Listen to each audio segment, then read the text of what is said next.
Welcome back. Wow, gosh.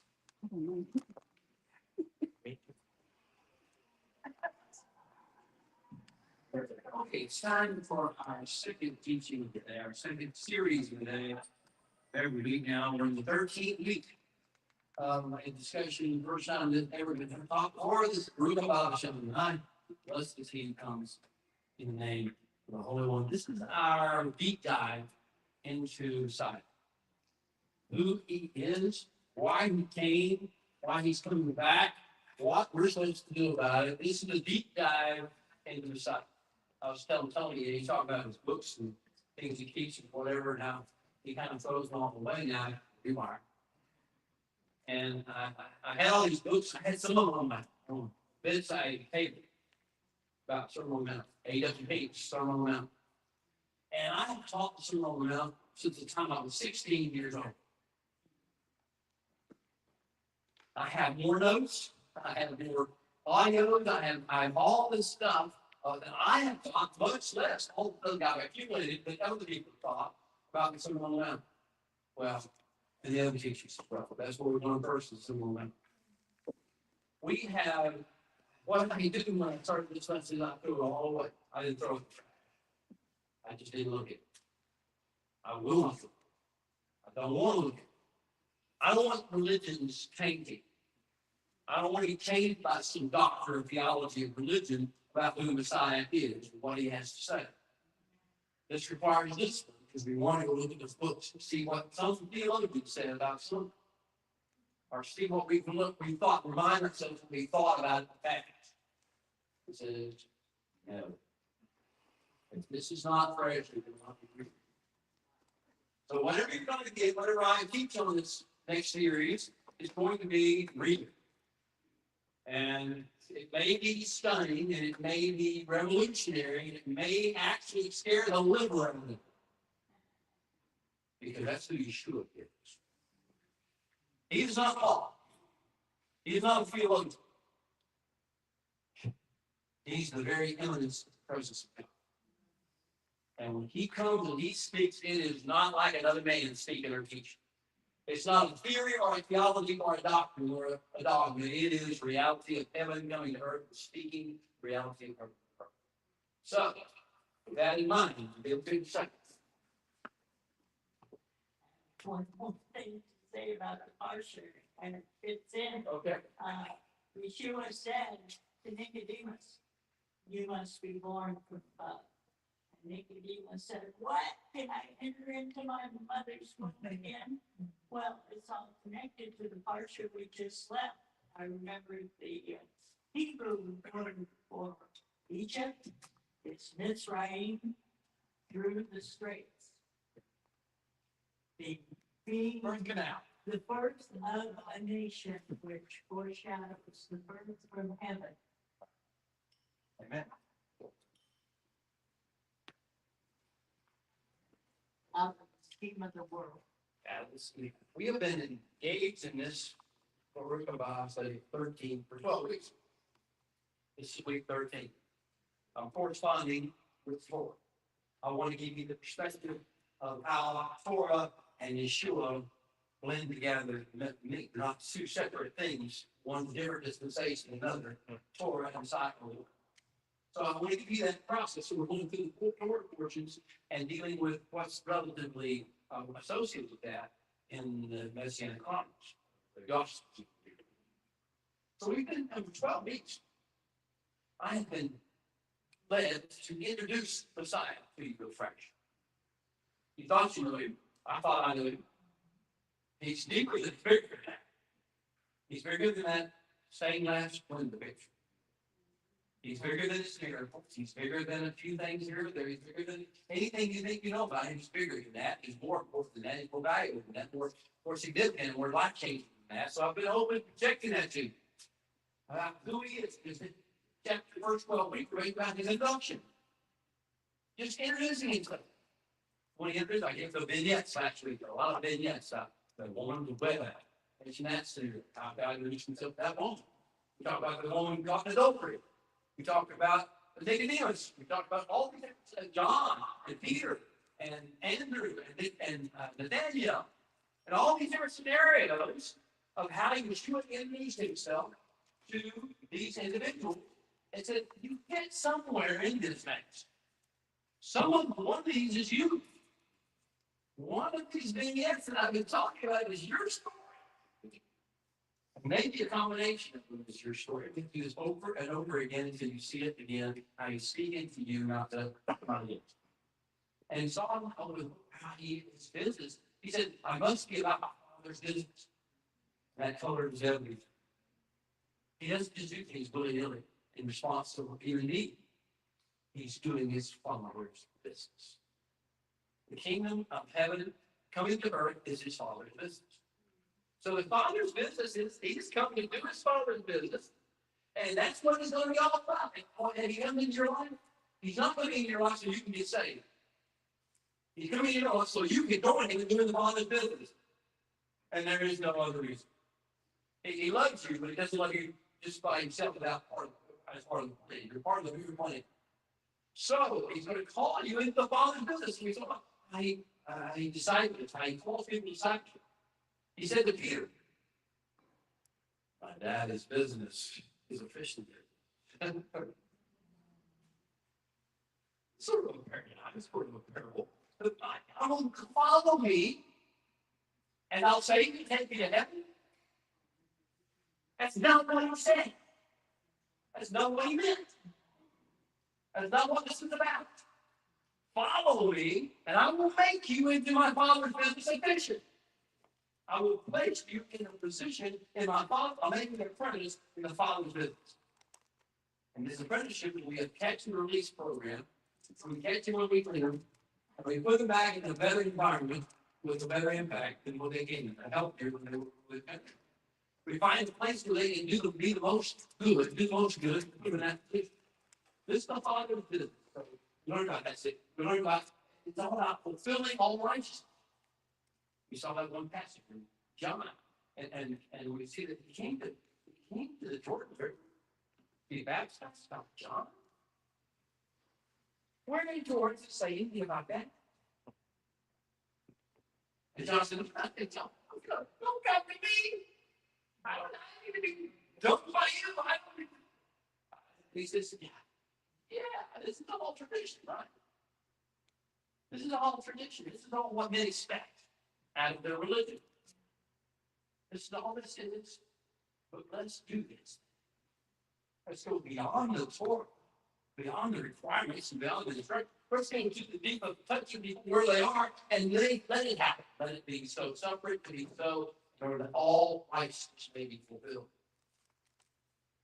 What does he want from your life? Not that you be a better person, that you get your wills, you get blessings, you get money, you get a new house, you get a new car. He wants you to fulfill all righteousness. And if you forget that, you think it's all about getting what you want, getting your prayer chances. He says, get your prayer chances only for one purpose, and make sure you fulfill all righteousness. And it at the eyes of people who have different opinions. Okay, so we see how he's working is introducing himself. And we've now, hopefully, we've been, can I say this?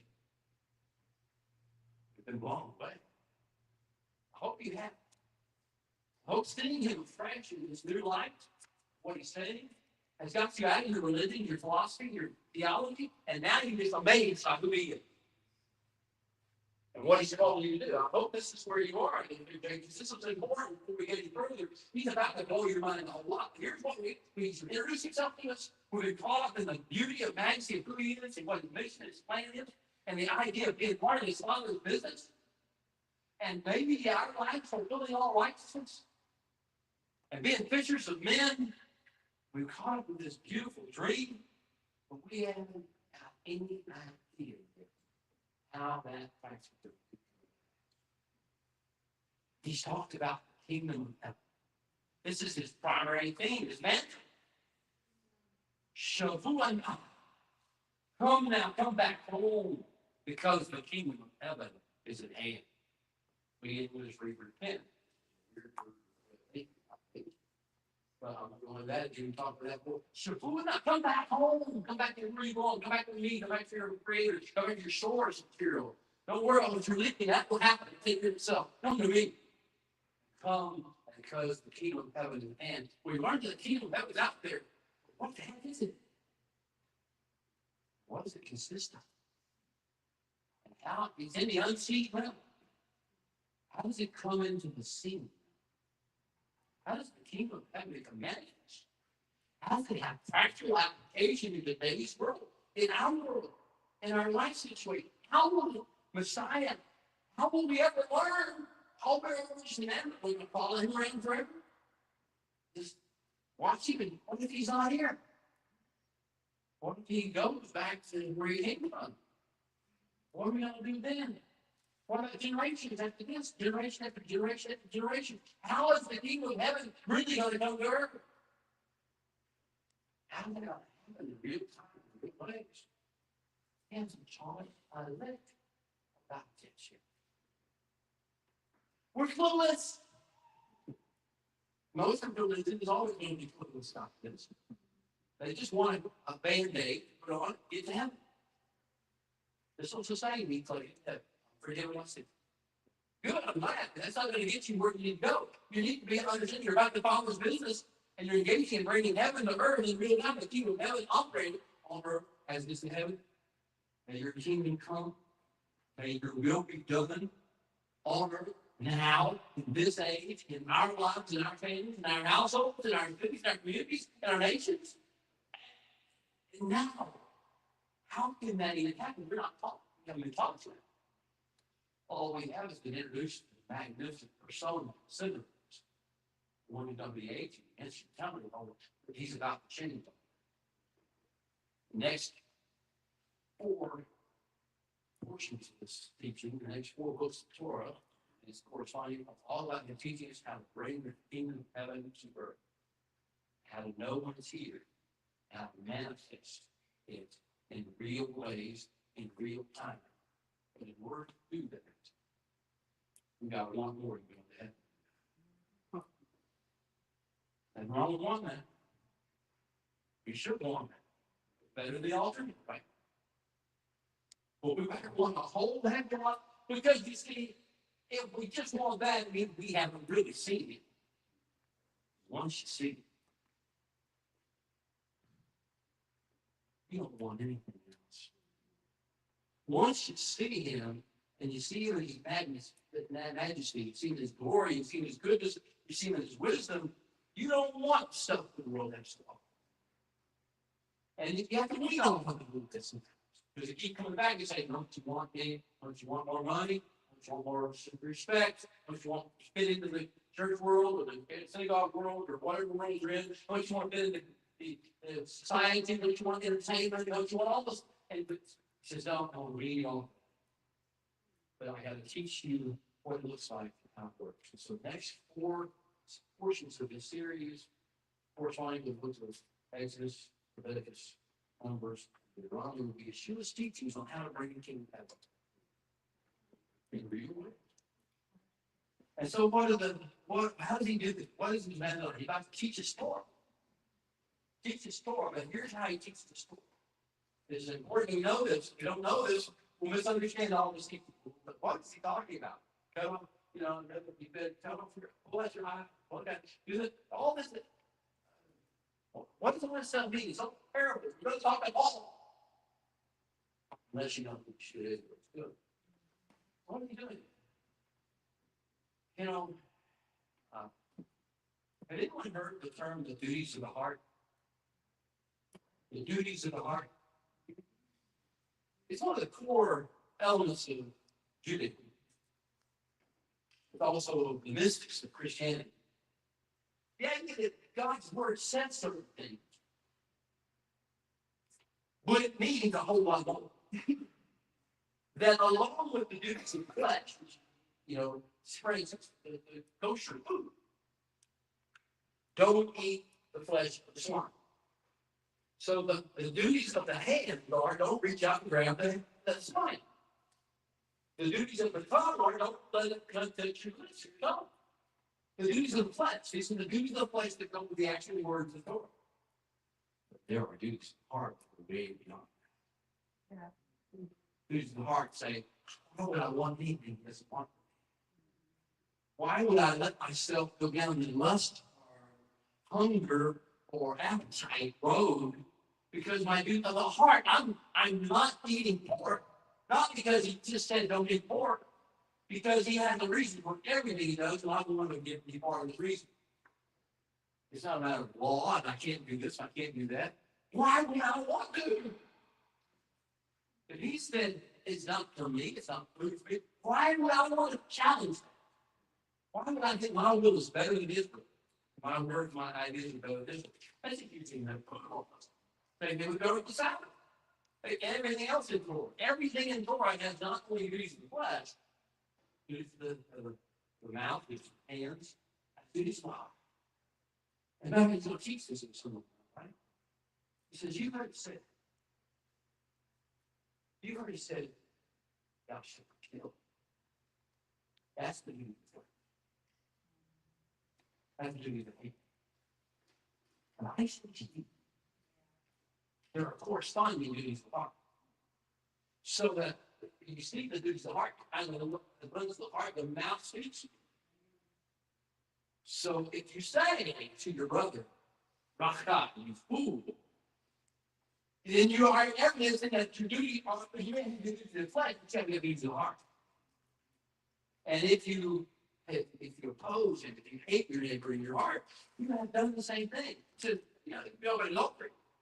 Okay, so we never had that did the act. Never did the act, never did the deed. He says, oh, that's the duty of the flesh. You good, it's better than not having the duty of the flesh. Not going along with the duty, but I want to tell you what the deeper duties of the heart. The duties of the heart, side against your heart. Don't even let your eyes drift over that direction. And then you let your heart get sucked into the lusting and the desire. Don't let yourself go. It's going to do some harm. And it's going to go on with everything. The whole bit of God of Messiah teaching Torah is about, I'm going to talk to you about the duties of the heart. You should know by now the duties of the flesh. Moshe taught you the duties of the flesh. You should know the duties of the flesh by now. If religion hadn't pulled you out of it, told you something else, then you should know the duties of the flesh. But do you know the duties of the heart? Because the duties of the heart are where it all changes, where heaven comes to earth, where the kingdom of heaven comes to that play in real times. He's going to teach us all these things. And he's going to start with the sermon, as we call it. I call it the heaven, the power, the practical methodology for heaven coming. And he's going to start with the sermon about the attitudes, we call them. And the attitudes are going to be fascinating. We'll talk about that in a little bit. And then the similitudes, that you ignore the light of the world, you read some theory. He's going to say, let your light therefore so shine before men and see your good works and glorify your Father which is in heaven. And he's going to seek on in every 3 chapters worth of teaching. And that 3 chapters of teaching all about the duties of the heart and how it goes deeper than Torah ever got. But Torah is still solid, nothing passed away. The duties of the flesh will continue to remain. But the duties of the heart will be so important to you that you almost be second nature for the duties of the flesh. So we need to learn 3 things about Hebrew and the language that God shows, the culture that God shows in His Messiah. First thing is that everything in Hebrew is based on 2 things. It is center point out, ripple effect, as opposed to start at the beginning and go to the end. So you hit the center of the thing. Whenever he's teaching a teaching or a download, look for the secret in the center. The theme is found in the center of the teaching. So in the Sermon on the Mount, you're going to find this. So if that tells you anything, chapter 5, chapter 6, chapter 7. Where's the center one?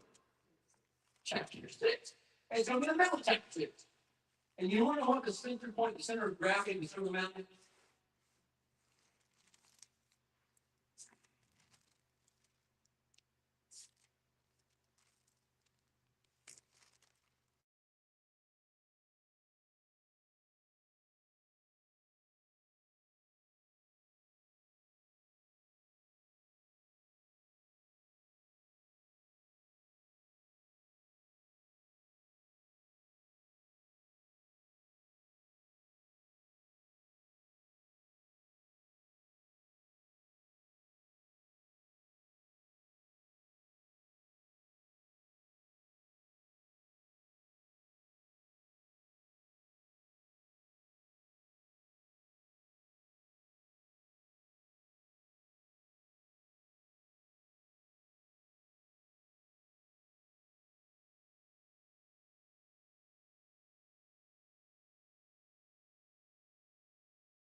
So this is a message of the Sermon on the Mount. Now, he's going, from the Sermon on the Mount, he's going to go out, the next passage is going to be about the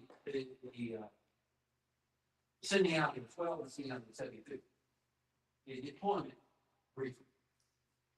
If you don't know the deployment briefing, don't go.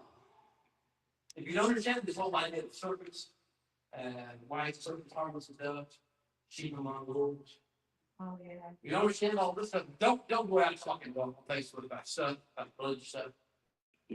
Don't go out trying to convert Jews or anybody else, thinking you know stuff. If you don't understand about what they want strategies and the callings, don't try to put a religious burden upon you or anybody else. So is that. The next thing is going to be the kingdom of heaven is like parables.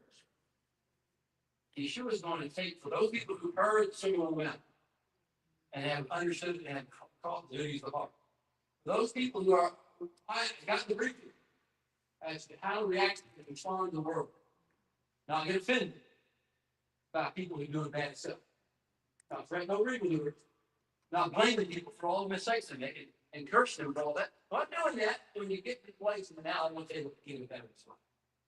And he has parables. Matthew, Luke both had parables. Got parables. We got things like the prodigal son. So many parables. Parables of the sword and the sea. All these parables. And these are all have these lessons to you about how it comes to earth in real time. There's changes that take place in the earth by virtue of the heavens and the earth. It's not about what you believe, it's what you do. You actually have to have the duties of the heart involved.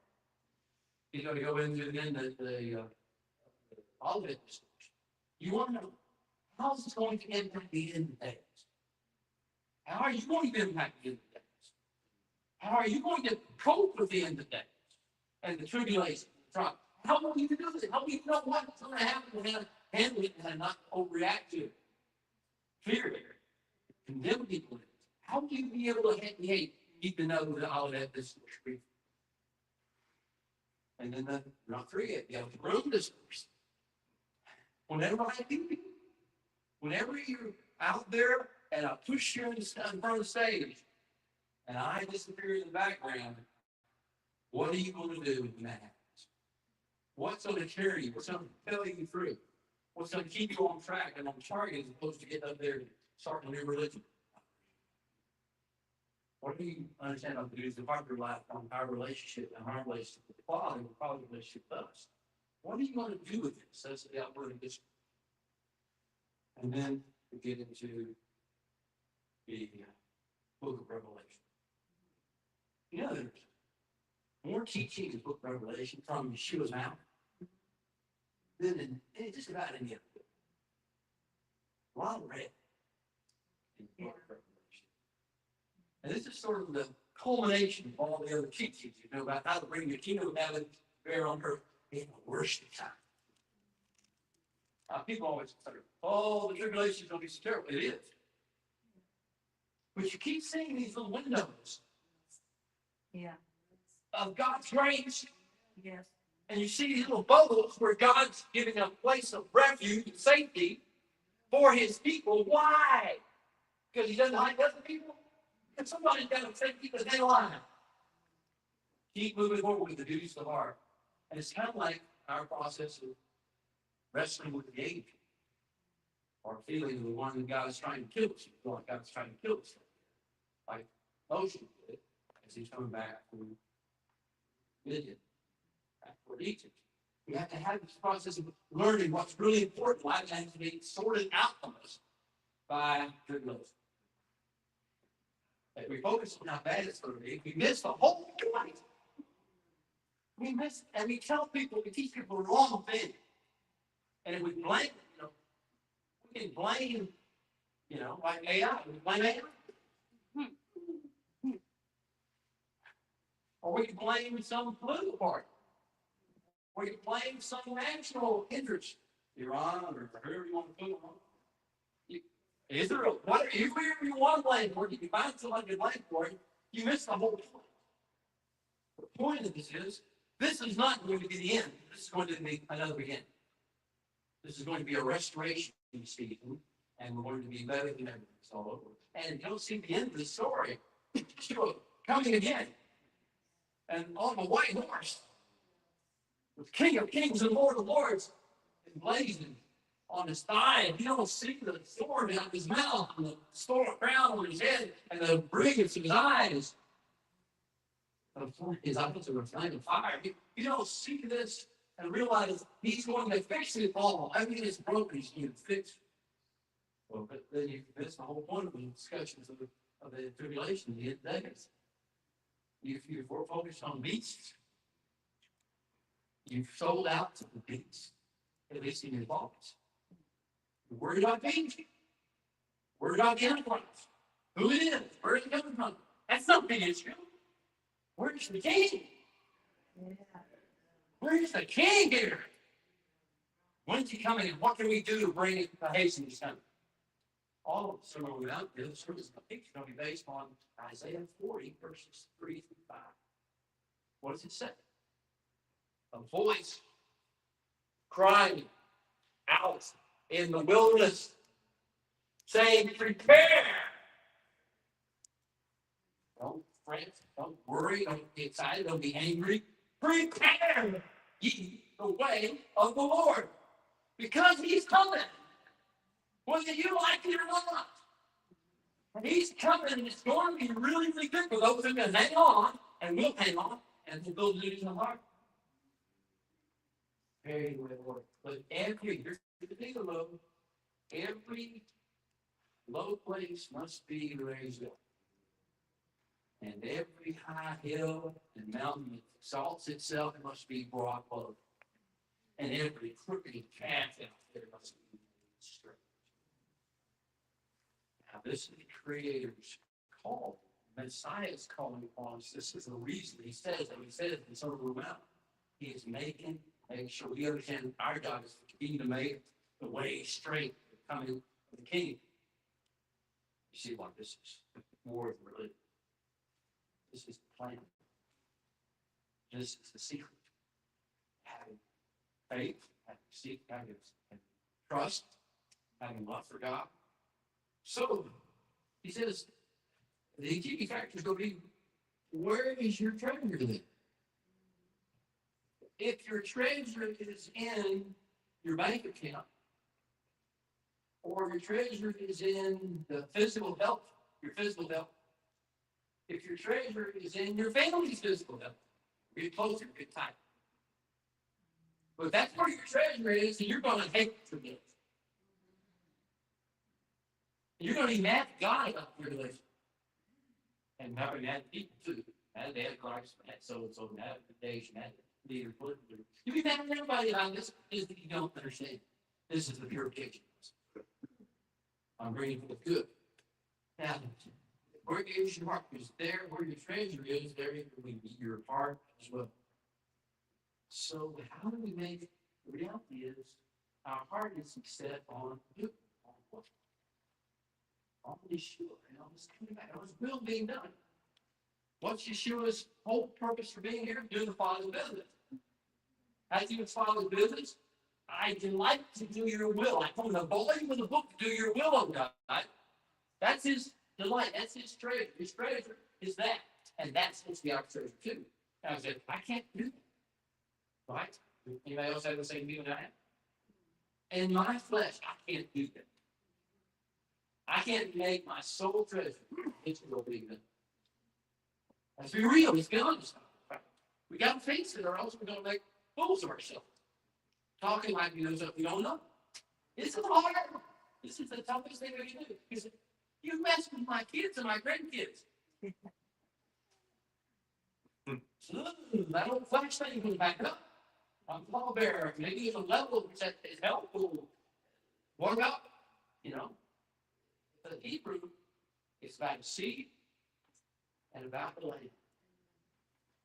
You don't understand the connection between Israel and land. You will mess up bad. You'll think they're doing all sorts of bad stuff.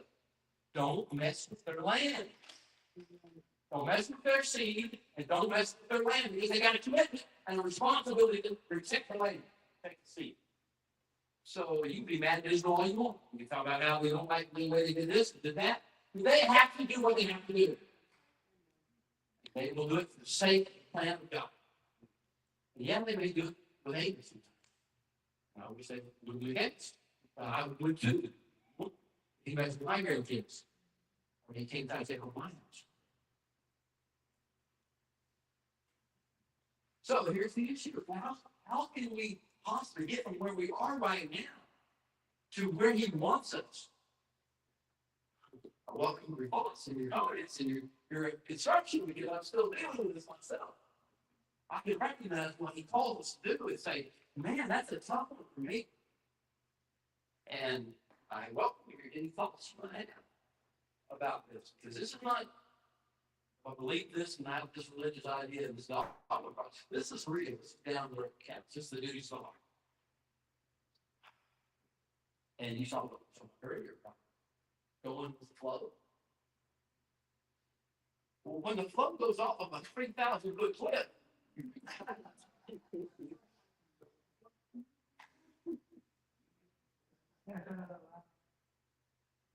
I'm going with the flow.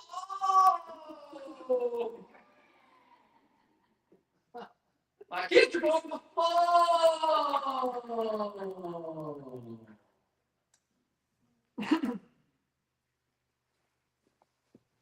I had something kind of funny happen to me years ago. I was praying for direction from the Lord, including the details of the situations. And I got so frustrated, I found a place to pray. I even climbed into my closet and sat down on the floor and was sitting there behind the door and praying and had eyes closed. I got this picture of myself standing in this cliff. This for me. I could see the other side of the cliff.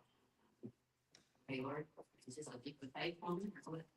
So kind of in my mind, I was like, just step off and stop. Okay. Now what? I didn't hear anything. So I said, let's try this again. Set faith, just take a leap now. I leaned forward, I literally hit my head on the door. And I'm like, Lord, what are you trying to tell me? He says, build the bridge and show them what.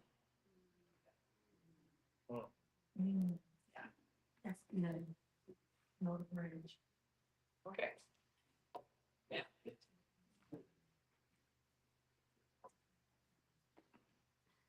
Quite a few years ago, Gary and I were teaching adult discipleship class, and so we were really steeped in church doctrine and unworking what we did.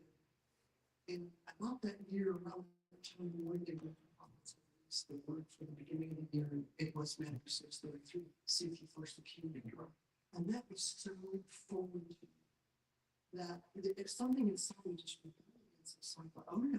I went to my computer and I printed it off in very large letters and some good paper. And I took a frame that we got for our wedding that I thought was really important.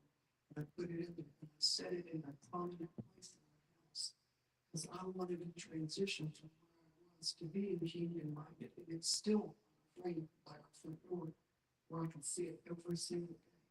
But to be kingdom minded, I felt like we were going from the us more and more to having a bigger view of what God expected from us. And that's when he's creating a vision and concept of what he's called us to do and what he's called us to do. But until then, I'm not kidding, it was ridiculous. It already was. And I heard, Lance Brown one day talk about kingdom. Man, I wish they should. But seriously, I think the concept of seeking him first and his righteousness and seeking what he has for you so that we can fulfill our purpose and destiny. I think the worst possible thing that we could do is not know that and not even reach out to try to fulfill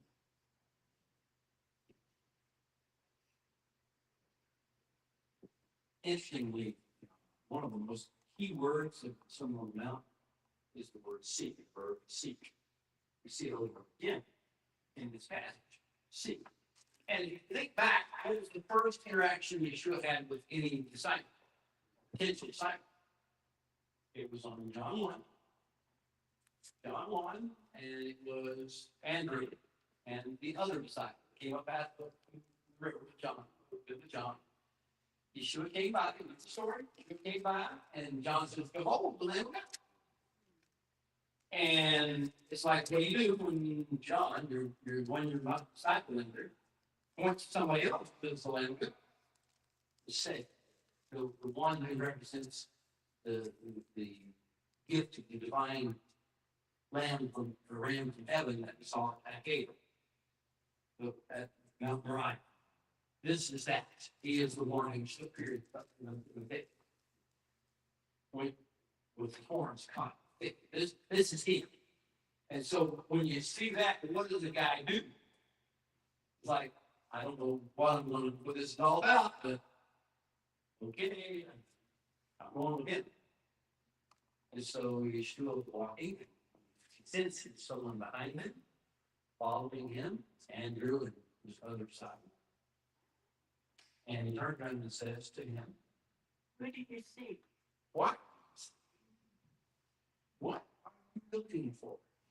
What is important to you? What are you seeking? What this is you're seeking is going to become a key word for the kingdom.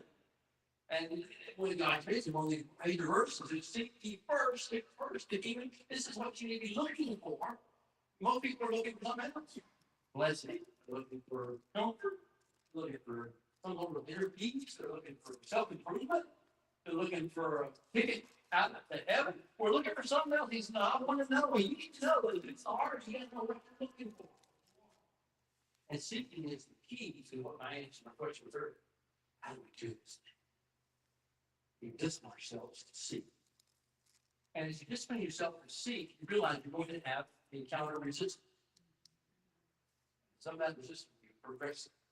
At first, it'll just be, I'm going to take away some of your money. I'll make you get a little hungry. Take away something you're used to. I'm going to separate you from some of your friends that you're used to being. Or a loved one. And that's the first level of resistance. We're going to lose something. I feel like we're missing out on something. So, but we're not through the resistance trying to get. You have to keep seeking. Because you quit seeking, you're done. So you keep seeking through this process, keep seeking the will of God, keep seeking the kingdom of God is righteousness. And it says, what comes next? I'm going to threaten your health, or you don't feel like your health is threatened. This is a joke sort, right? Yeah. The flesh. The flesh for flesh. Skin for skin. If you think your skin, your flesh, your health, your heartbeat, your heart rate, your physical, your breath, you think you live by, think those are a threat. Keep seeking. Discipline yourself. Don't give up. Don't quit. Don't be mad at God because something feels like it's being taken away from you. Usually it's not God taking away from you in the first place. It's usually something you did. I mean, my dad was a chain smoker for 50 years. Yeah. At the end of his life, he got a break. You can be mad at God with it. Or you can say, this is life. You stuck down the cigarette, Yep. you won't be able to breathe. If you live that long, you won't be able to breathe. Basically, you'll lose your capacity for breath. So that, most of the time, what we feel like it's being taken away from our heart, our life, or our health in some way, is really just a consequence of something we did, or a decision we made earlier. Yeah. Yep. So then we say, okay, so then we get the outer home challenge. We're right. There's a threat to our child. Our only child whom we love. Or our fourth child whom we love, or our 20th child whom we love, or our grandchild whom we love. And we feel like they're at risk, they're in danger. Why is that nothing's happening? Stop.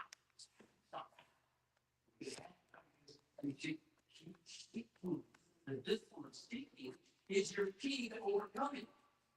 And most of the time, what you see is not what free. And even the blessing.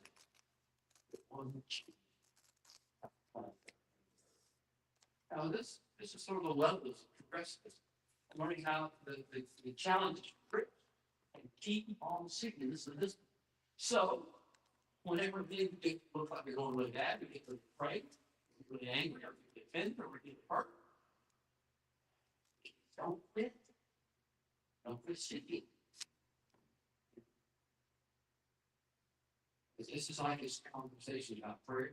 I think we're going to have this conversation about with the disciple about prayer. Keep seeking. Keep seeking. It's not about you getting prayer. It's about keep seeking. Say amen to this one seeking. Seek it. Well, see how this is all working. These treasures have it. So we're going to get this issue. Now, I want to talk this minute. Time to go.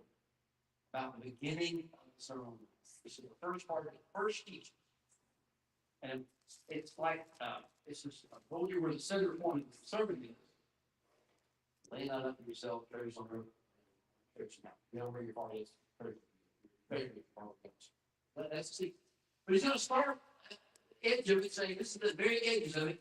He's going to say, blessed are the poor in spirit. That's what's reading English, right? Blessed are the poor in spirit. And there's a second part of the parallel version. Blessed are the poor in spirit for what? Okay, so we got the, and I remember I came into the kingdom through the Jesus movement, and the movement that time was all about the Greek. It wasn't about people. Yeah. So the first word I ever looked up, the first word I ever looked up in the Bible dictionary or in the Strong's or whatever was Makarios. Makarios is translated in English as blessed. Okay, blessed is the. I said, what the heck is Makarios? What's Makarios mean? Now that's the wrong question. Totally the wrong question. Because Yeshua's not a Greek thinker, it's just Hebrew. So you gotta go back. Where can we hear this? Blessed are they. Blessed is he. Blessed are they. Blessed are those. This didn't come up on the spur of the moment. This is coming directly out of the Torah and the prophets and the Psalm. So he's tying something to a Hebrew concept. We easily find out what that word is in Hebrew. Right. Absolutely. So let's go to Psalm 1. First word of the Psalms, the Tadina. First word of David in the book. I split. And English translates it as blessed. Really not what the word means. And it certainly doesn't mean happy, which is what I got when I knew. They might read the Living Bible. Somebody need the Living Bible. Living Bible. And it said, happy are he, is he. Happy are they. Okay, I gotta be happy. I'm being happy today. I don't feel like I'm being forced to make me happy. I don't feel happy with it anymore. How am I even happy no more? Happy no more. It made no sense whatsoever. And it means it, we shouldn't have. It wasn't Greek. It wasn't Makarios, and it wasn't happy. Ashrei. What does Ashrei mean? It comes from the verb Ashrei. On target. On straight, on target, according to the trajectory and the plan, on task, on time, on target, as proposed, as designed. Now we change that word in it. On target, on time, on task, going the right way, straight according to the original plan, are those who are poor in spirit. Now, more about Hebrew. Everything in Hebrew is based on opposites and opposites. In other words, if you see something like poor in spirit, there is an opposite. And the opposite is defining what poor in spirit means. So what's the opposite of poor in spirit? So Ashrei, going straight toward target, as designed, going on the right trajectory, are those who are poor in spirit. That means there's somebody out there who's not. Who's going somewhere else. Who's off in the weeds, who's left the path straight, and now out there in some sort of wandering around in the rough. And who is that? It's the one who's the opposite of poor in spirit. What's the opposite of being poor in spirit? Poor in spirit means very humble, very, very tender of heart, very broken-hearted in a sense, and being not arrogant and proud and boastful and self-willed. I have a lot of money without pride. So, what's our achievement? What glory do you think we got to avoid? Not to be disciplined and say into the past, we gotta avoid this pride thing, this arrogance thing. Hello, religion. And also really the first step or the foundation, right? Is this, without pride. So, I mean, what does it mean? How do we see that sifting for us? This has to be our heart. Our heart duty is to become, I want to be poor in spirit. I don't want to be proud. And I want to be looking on it, look outward at all times for any evidence of pride. In me, not you. If I see the least little bit of hint that I'm proud of my knowledge, I'm proud of my teaching, proud of my gifts, I'm proud of my religion, I'm proud of my dogma, I'm proud of anything, I'm proud of my wealth, I'm proud of my life, I'm proud of my family, I'm proud. It's like that's the first indication you just got, which is alpha weeds. You're in the fields. And you know, I think it's really interesting today, these days, we have pride movements. Yeah, I'm proud of. You see what you just did? Oh, you're who you are. You're what you're proud of. You just lost, you're in weeds. You're lost in the weeds somewhere.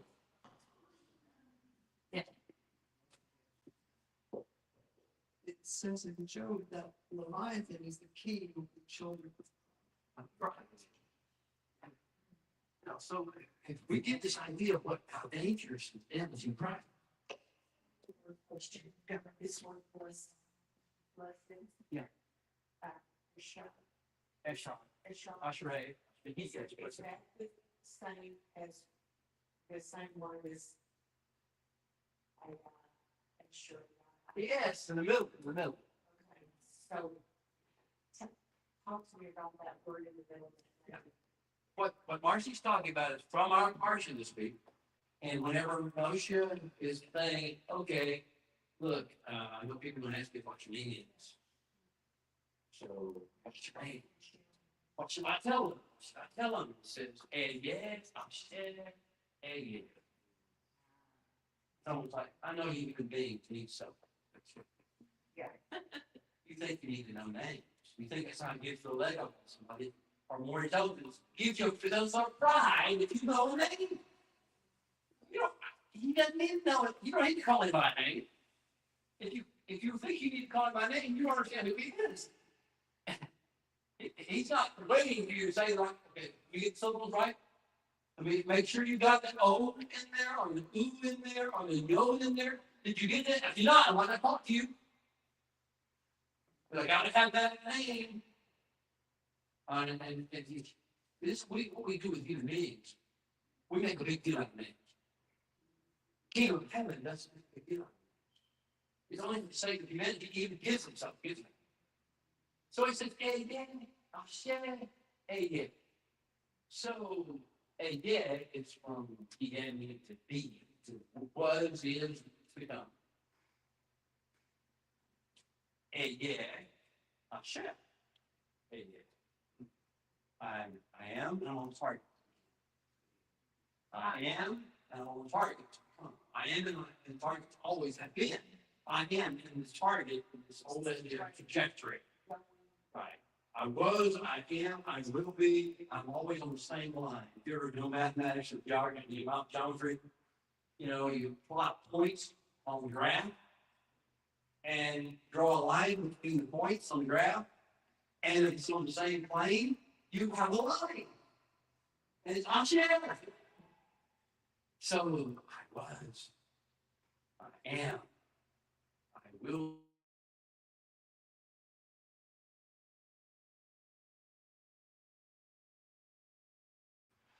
I am feel okay. It doesn't tell us how to. Got it's really not that important to understand. Somebody tells me this idea of Ashir. Yes, the question is that is the exact same as a form of the Ashar needs to go straight, stay on target, to be in the proper trajectory according to plan and design. So Ashrei are the poor spirit. You know this is a sign that the kingdom of heaven is coming to earth in your life. Is if you have no. And you're constantly on the watch for, watching out to make sure no pride slips into your heart and no pride slips out of your mouth. Wow, this is serious stuff. He sure says, I'll tell you what the sign of the kingdom are. The kingdom lies.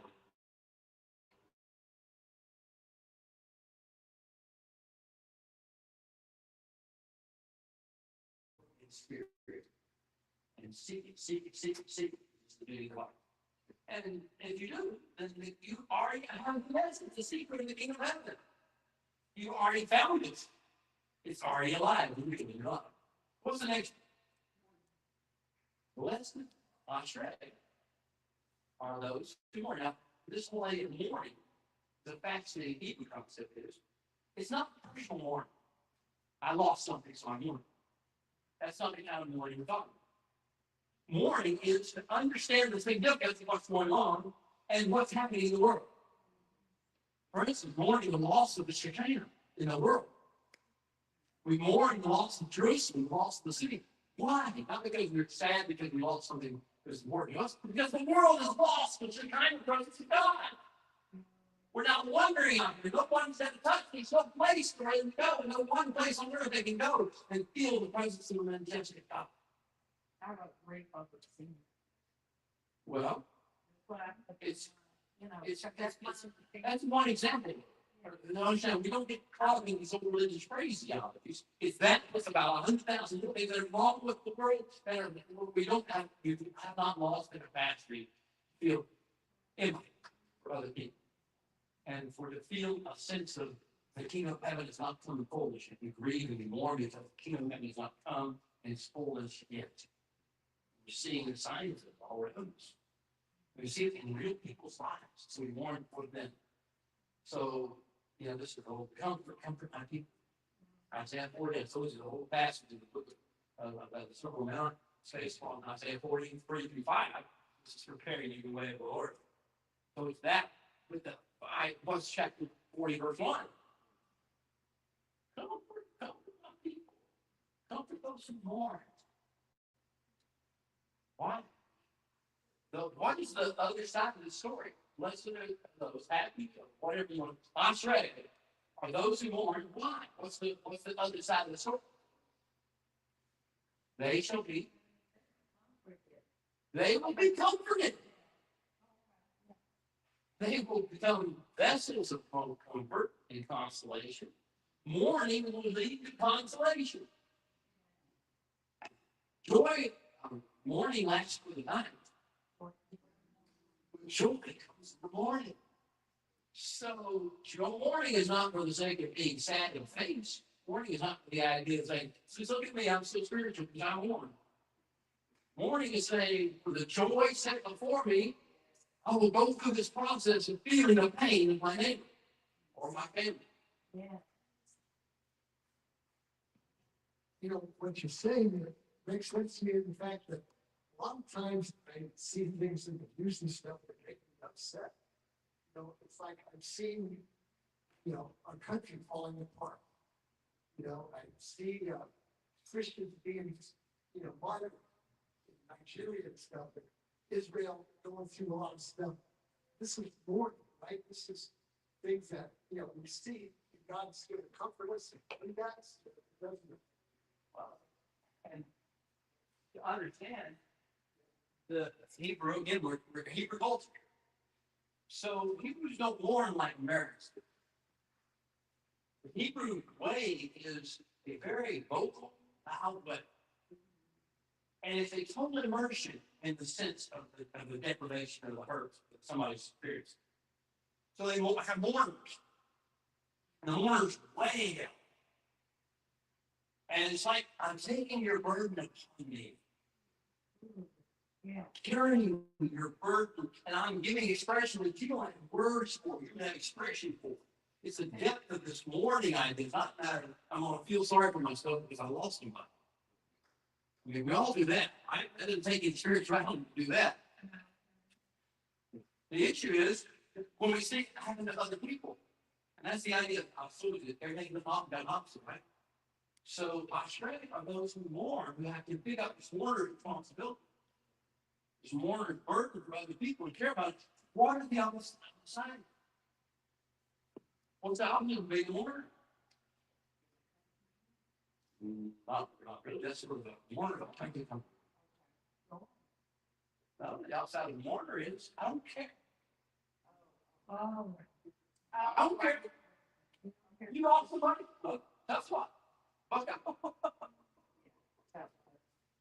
It's tough. I don't care. You can't move me with that. You got your sob story. I heard 100,000 sob stories. How do you move my sob story? Lose feeling. Consciousness is feared. Lose the ability to have any empathy. Listen to things on the news and get all opinionated about it. Oh. Telltale sign you're in the weeds. Telltale sign you've lost the trajectory. You want to, that's not right. That's not right. They shouldn't do that. It's their fault. It's this person's fault. First sign is you lose the capacity to have empathy for the person's argument. I'm not saying they're right or wrong. It doesn't matter. It's a human being who is suffering and hurting. You know, we've had recently this week that this woman got killed and shot through the, as she was, whatever she was doing. We could argue about who did what, why. That's not the kingdom's issue. The kingdom's issue is, okay, so someone who cared about her is hurting. That's the only thing that matters, not who's blame. A dear sister friend told me, and I was just, it just touched my heart so deeply. She said, you weep, he weeps. He weeps. Vice versa. That's vice versa. And vice versa. I think he really starts though. Okay, so we're seeing how the Sermon on the Mount works. The kingdom.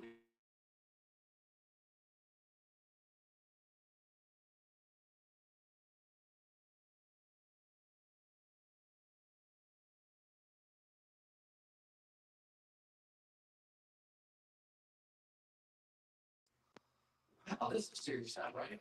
But what's next? What's the next? Blessed are those who are blessed are the meek. So what's the opposite of meek? All arrogant. Yeah. Well, that's sort of the opposite of poor spirit. So meek means that you are under control. Oh. Meek means the picture you're often given is that of the horse, who is much stronger than the man who's riding, Narcissist. but who has surrendered to the rein. He was not. So meek means you are surrendered to the rein of those who want to train you. Well, just a quick question. So these meanings correspond to the word in Hebrew or? Yes, Oh, okay. yes. Okay. And so we have this idea that okay, we're surrendered to the rein, surrendered to the bit, surrendered. I don't usually these out in worship. But that's where they really come from. The idea.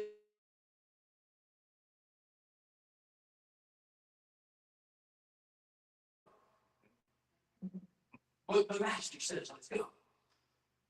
This is servanthood. It's the idea of servanthood and surrender to. So what's the other thing that?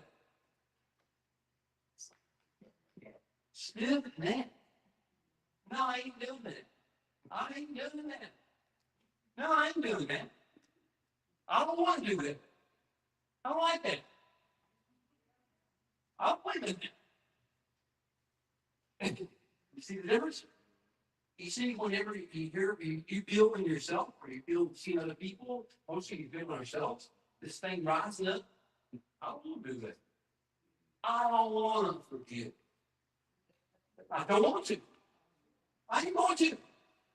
You can't make me. You can't make me. You can't make me. It's your choice. Oh, wow. It's sort of key. It's sort of the essential element of the kingdom. You got to forgive. It's just who you are. It's what the reins are telling you, and the bid is telling you to do. Forgive. It's not a choice. It's just this is what the master says to do. Do it. He said, I don't want to. I don't want to show mercy. I don't want to be patient. I don't want to be this. I want to seek. Tired of seeking. We'll get wisdom, get. You see what he's saying here? That's the weeds that they're talking to. Check yourself regularly on these blessed Ashrei are the meek. Are you surrendered to the rain or are you not? Are you're surrendered to heaven or are you surrendered to the rain? Yeah, I'm not what's good at. Yeah. But in the meantime, what are you willing to do?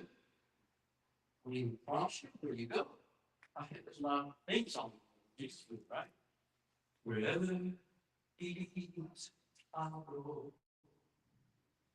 Wherever he leads, I'll go. I'll follow my Christ who loves me so. Wherever he leads, I'll go. I sing the go. Suppose every message from the ram, every message from the flatbed, with that song. And I got a real issue with this. Because you know what, we can sing all day. We can sing it out loud in church. But doing it's another story. So we have to keep discipline and keep being disciplined in this process and not quit, not give up. It's like, Lord, I believe. Help me. I'm broken down here. I'm not really getting this down. Help me in my unbelief because I really say I want to believe, but I don't believe. It's a sort of straight seeking process. He's trying to build in us these evidences, the kingdom of heaven actually operating in life. And then it's radical stuff. It's not religion. It's not Christianity. It's not that. It's not Judaism. It's not going through the emotions, Judaism. It's not Islam. It's not Hinduism. It's not Buddhism. It's not any form of religion at all. It's no religion. It's like, I am submitted to the will of God. And to the person who he is and what he says in words. That's all that matters. I don't get any credit for doing it. I don't want any credit for doing it. I want to do his will. I want to do his will. Being his name. For all stuff.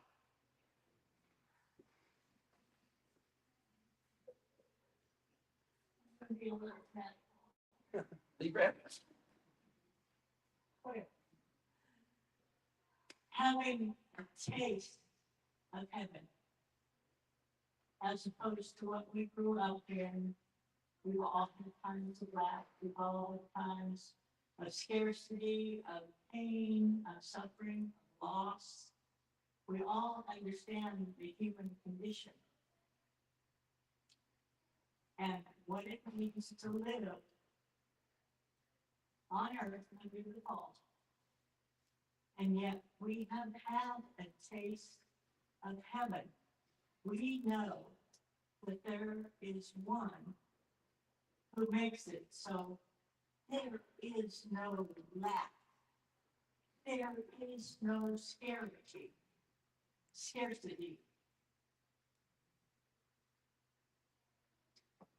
We know what it means to be grateful for our daily breath, our daily bread, our daily life.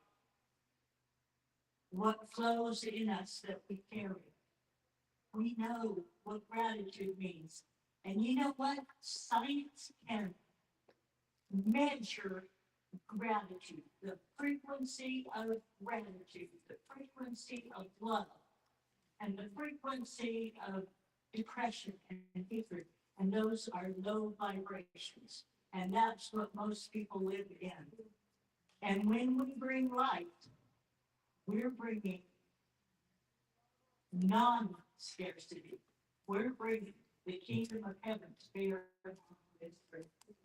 We certainly hope so. And here's the issue that I close on right at time. We're gonna close on this major, this thought, and this understanding.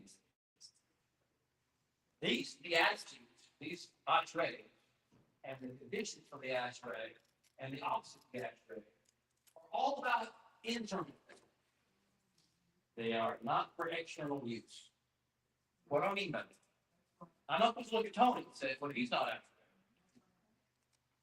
I'm not supposed to look at some pastor somewhere that I don't agree with their text. Doesn't say he's not after. Or some rabbi that doesn't agree with their theology. It's not my job to judge them based on what they are or not as raised. The issue is internal. The kingdom of heaven comes in our lives, so don't try to externalize these things to other people, because that will take you down the road that he's going to talk about in chapter 7 of Matthew. Judge not. He really means exactly what he says. It's not your job. It's going to take you out in the weeds and start judging. Even if they're altogether wrong, it's not your job. He's the one who does this. He's the one who judges and makes war. It's not our job. When we start doing that, we take that on and get pride. It takes pride to judge. It takes self-will, not surrendering to the bit to judge. So this is why we don't externalize these beatitudes. We take it as a self-analysis, self-examination thing. We're at time for the, we'll stop with that at the meekness. The next one will be Ashrei, or those who hunger and thirst for righteousness. We're going to talk about next week, hopefully, what that means, what looks like. And then, Man, today was worth my I life. was just gonna, I look at Philippians. I was just gonna go right. I heard recently that the verse in Hebrew that translated as eternal life is more correctly translated as the hidden. yes, yes. Olam means it. So the hidden life, that life inside us, that's the life's part that leads us into this righteousness. So it leads us to see that you're right. It's all basically, it's all based on this drawings through that hidden life. And it takes you into the duties of the heart, because the heart is hidden. The duties of the heart, the Olam, the life, we think about forever, living forever, or life everlasting, and all that. We translate it in English. We think it means duration. It means depth. I mean, Hayeh Olam. Yeah. Yeah. Depth. So the issue is, Hayeh Olam is whenever the heart is alive, with the things of the spirit. And it's happening now. It doesn't make that happen whenever you die. It's happening right now, if you are alive in the spirit. And then what you are, the duties of the heart are taking in. And you want to be astray, stay astray. You want to seek first the kingdom of heaven and righteousness. You want to seek first all those things. This is what you want to do. This is the key. And it's how you find out that this you have to try to live. Means that which is hidden, that which is unseen, is what's in your heart. And boy, it takes the whole Christian theology when you start realizing what I am along means, as opposed to what's been translated as. I come that might have life, and might have it more abundantly. Got that part. You understand that part? But when he says that now I have everlasting life, we think he means forever, and some eternal findings, duration. He says the same thing he said before. That it may be more abundant, may be fullness, who it really is. And we find how you have it in the depths of your innermost being, when it's sitting. Well, it's time to go. So thank you guys for being patient. Are we getting a lot out of this? Oh, yeah. Oh, yeah. Are we understanding that he's doing this for a reason? As the times get darker and darker, religion will not get it done anymore. We got to get back to the original assignment and his original teachings and his original persona. That's why we're doing what we're doing. How to spell Ashrei? How to spell Ashrei? Right? How to spell Ashrei? How to spell it? I'll put it on the board.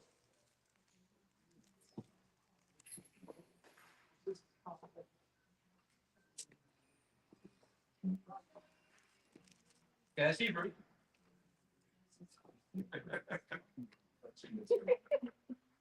Ashrei, like axe, red.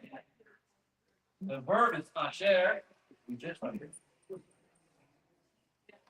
Ray, making it now. Ray. Okay, let's see.